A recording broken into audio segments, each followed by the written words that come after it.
Alright, and welcome to transforming to vertex form of a quadratic when a is not equal to 1.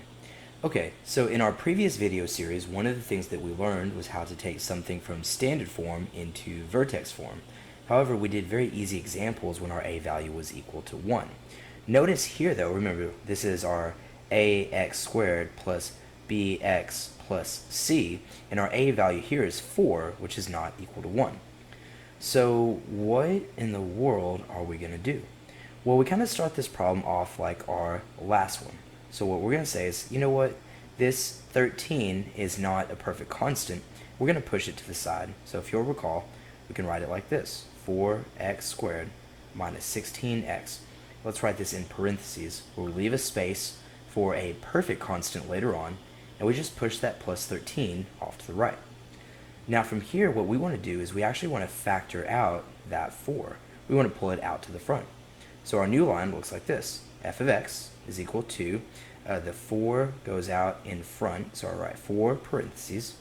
And remember, 4 divided by 4 is really 1x squared, and negative 16 divided by 4 is negative 4x. I still leave my space for my perfect constant, and I write my plus 13. Now this is where this gets, actually not yet. It's still the same thing. So remember, to find your perfect constant, we use that trick from last time called completing the square. We use that trick called completing the square. Okay, and in order to complete the square, what we do is we do b over 2 squared. Well, notice in this case, our original b term was negative 16, but once we divide out that 4, our new b term is this negative 4. So this will be negative 4 over 2 squared. And recall, negative 4 divided by 2 will give me negative 2 squared. And negative 2 squared implies negative 2 times negative 2, which would be positive 4. So I'm going to go over here and write plus 4. However, and this is where students are always going to make a mistake. All right, this is where the number one mistake comes in here. When you add this 4, what you've really added was 4 times 4. So I'm going to give you a little trick, and if you do this, you'll keep yourself from making a mistake. What is 4 times 4, that coefficient we pulled out earlier? Well, 4 times 4 is positive 16. So then the question you want to ask is, well, what cancels out, or what balances out a positive 16? That would be a negative 16. So if you don't do this little bitty tricky step right here, you're going to make a mistake. So I would encourage you to actually physically write it above that 4. Now from here, we can go ahead and we can kind of use the tricks from the previous video. We can say, you know what, f of x is now equal to 4, and we always do this template: parentheses x, leave a space, parentheses squared. So like this thing is always there. And then what's 13 minus 16? Well, that's negative 3. And from here, what we'll say is, wait a second, I'm looking for two numbers that multiply to be positive 4 and added to be negative 4. And the trick is you can actually just take your b term and divide by 2. Negative 4 divided by 2 is negative 2. And you've done it. This would be your vertex form. And if you'll notice in the problem, it asks you to write out vertex form in that very bottom space. Now, you might also see to the right of where it says vertex form, it's actually also asking you to write out what the vertex is.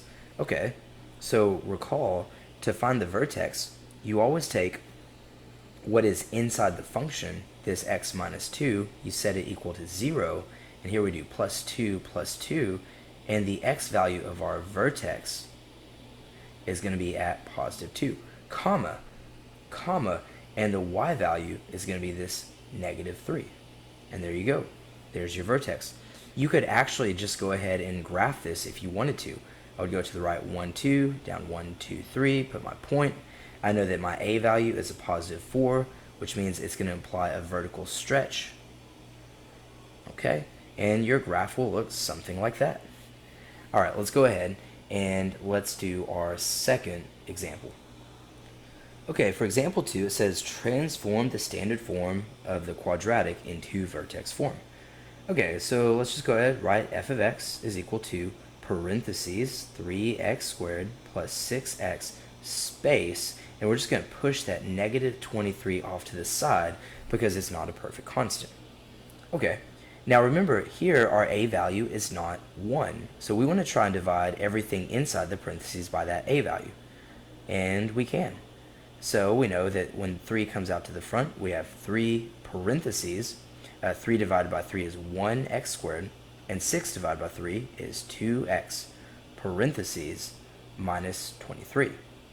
Now from here, in order to create our perfect constant, this is where we use that trick called completing the square.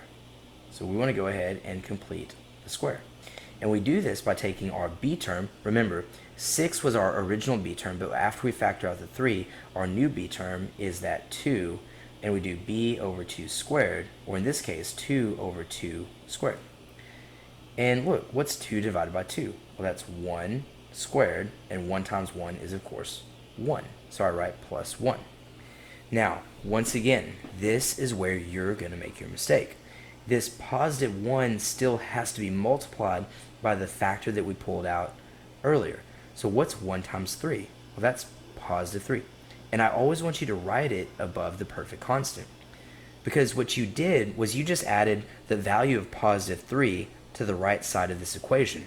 In order to keep this equation balanced, you also have to add the opposite of positive 3, which is negative 3. And from here, we can actually finish the problem.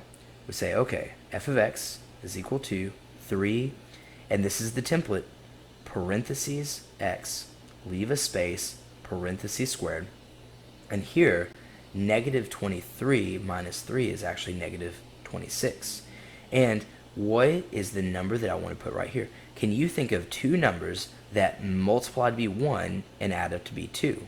Well, remember the trick is just to take your b term and divide by 2. So what's 2 divided by 2? That would be plus 1. And there you go. There is your vertex form. Nice and easy. Now, from here though, we actually want to find the vertex as well. And so recall what you can do is you can take this x plus 1, and set it equal to 0. And what gets rid of a positive 1? Well, that would be minus 1, and x is equal to negative 1. So our vertex is at negative 1, comma, negative 26. And if you wanted to, you could even graph this super quick and easy by simply drawing yourself an xy axis, saying, okay, I'm going to go to the left 1, there's negative 1, and down to negative 26. I put my vertex, and my a value is equal to positive 3, so I know that this graph opens up, and it's a very narrow graph. Now, if we're not finding the solutions or the x-intercepts explicitly, if we're not finding where those are exactly, we would just consider this to be a rough sketch, so you have a general idea of what your graph looks like. Alright, I hope that this video helps, and I'll catch you in our next level.